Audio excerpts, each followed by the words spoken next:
What's going on, guys?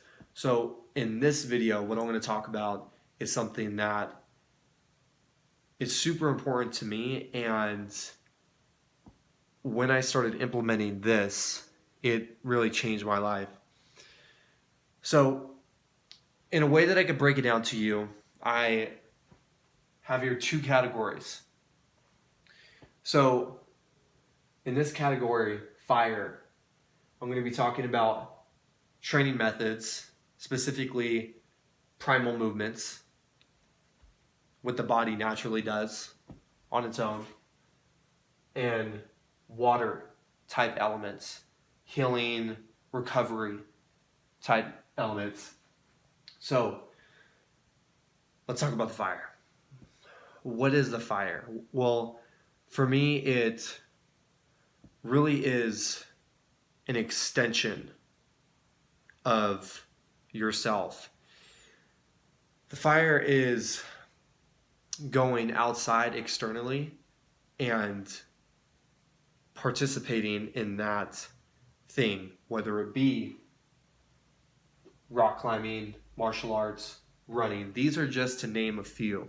So the reason why I have these is because this is what I'm doing at the moment. Right now I'm rock climbing. I actually supplemented that with my martial art training a few weeks ago, and I'm really liking it. I am martial arts, fighting, learning how to fight, learning how to move your body in efficient ways in order to defend yourself or compete or whatever you want to do with it. And running, this is another one that I'm really trying to get better at and do on a more consistent basis. Again, this is something that we naturally do. The human body is meant to run, it's meant to climb, it's meant to fight if it has to defend itself, to survive. So these are all ways that I get outside of my body, ways that I fire my body up, ways that I break it down. Now, let's move over here. Water systems. What are some of these? For me, meditation, right? Sitting by yourself for 10, 20 minutes, closing your eyes or staring at a wall, whatever you want to do. Floating. So this is sensory deprivation. This is where you're laying in a pool full of water and there's a shit ton of Epsom salt in there and you're just floating, right? This is also called sensory deprivation, float tanks, floating. Look into it. I highly recommend it. I actually think this is one of the best ways to meditate. Stretching. I think sometimes we put a overemphasis on working out over here and bringing fire to the system, firing it up, right? Breaking it down. But we do not spend enough time stretching. Why is this important? Why is this as equally important to this? We're going to get into that. Massage. Massage work is crucial to me just because I'm a very locked up person. When you talk about trauma and the body registering what is going on, it knows how to lock in, to stay tight, to almost not relax in order to survive. There's actually a great book, one second. It's called The Body Keeps the Score. And in this book, it talks about mental, physical trauma and how the body keeps a lot of the traumas that it goes throughout your life. And the book also goes into healing elements and ways to manage that trauma without medication. Very good read. Highly recommend it. So with massage, this is a really good way for me to let go, to release a little bit of tension that I have pent up in my muscles. Excuse me. I was talking to a friend today, and I said, you know, it's interesting because I'm reading this book and it's all about trauma. And I have experienced emotional traumas throughout my life, but the main one that I never really looked at was the physical trauma that I have taken in. And I say this because there's been major impacts in my life that I never really looked at. I got into a head-on collision when I was in a wrestling camp. When I was out of wrestling camp in high school, we were on, it was like a highway in Lake Tahoe, and somehow our van swerved into the other lane and hit this woman who was driving in another truck, and we all got like fucked up in that. But I kind of just walked away from it. I never really looked at like getting any physical therapy for it. I'm just like, oh, I'm good, you know, not knowing that like I'm gonna lock all that tension in my body for years to come down the road. Another thing is surgeries. My body has went through multiple surgeries. I had one for lung collapse. I had one for a spinal tap. And I don't really know if you would count a spinal tap as a surgery, but it was scary as shit. I mean, they like inserted this needle up through my spine to extract some spinal fluid to see if I had meningitis at the time, which I didn't. But anyways, I'm kind of ranting here. The body holds on to a lot of these things that we go through in life, right? As a survival mechanism, as a way to keep you moving forward. Now, our job as practitioners of sport, right, is to manage that and to not be consumed by it, because oftentimes we think a lot of stuff goes on here. A lot of anxiety goes on here, a lot of depression goes on here, whatever.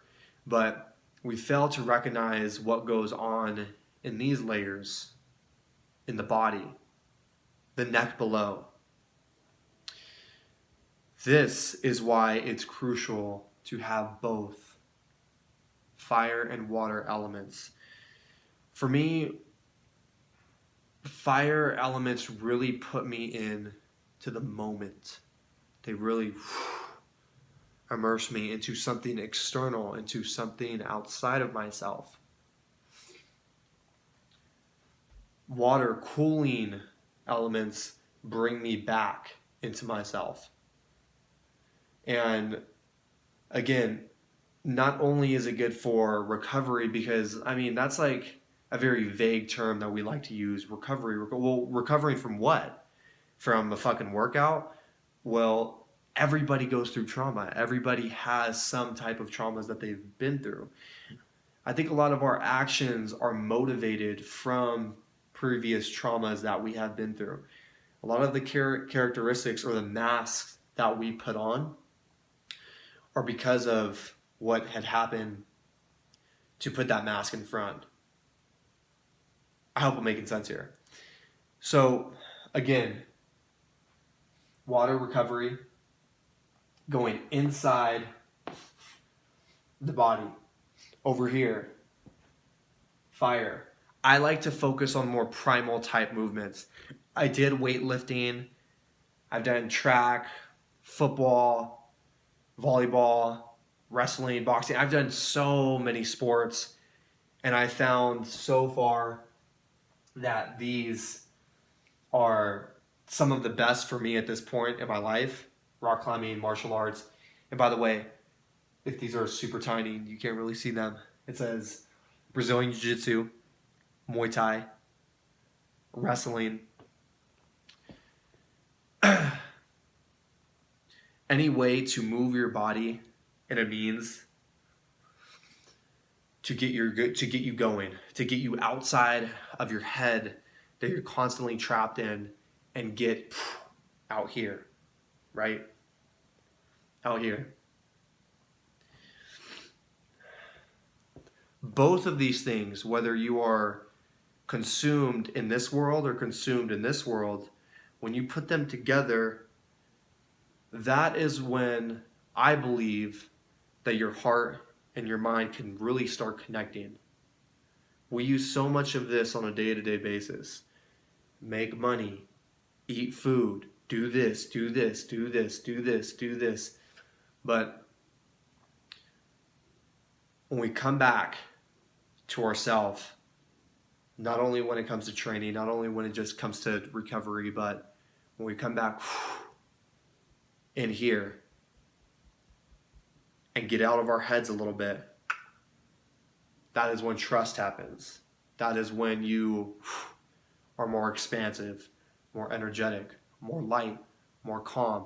Something that I'm very much working on still myself, just because I'm naturally a very tight, anxious, wound up person, and these are still layers that I have to shed. Anyways, I hope you got something out of this video. I hope that this gives you some ideas moving forward with supplementing your training with something, potentially getting more involved with these water type elements, these healing elements. I'm telling you, once you connect the two, things start changing. Your training starts changing, your mindset starts changing, and I think you really begin the real journey of not just the external world in terms of success and achievement and all of that bullshit. Not necessarily bullshit, but all of the more superficial things. I think when you have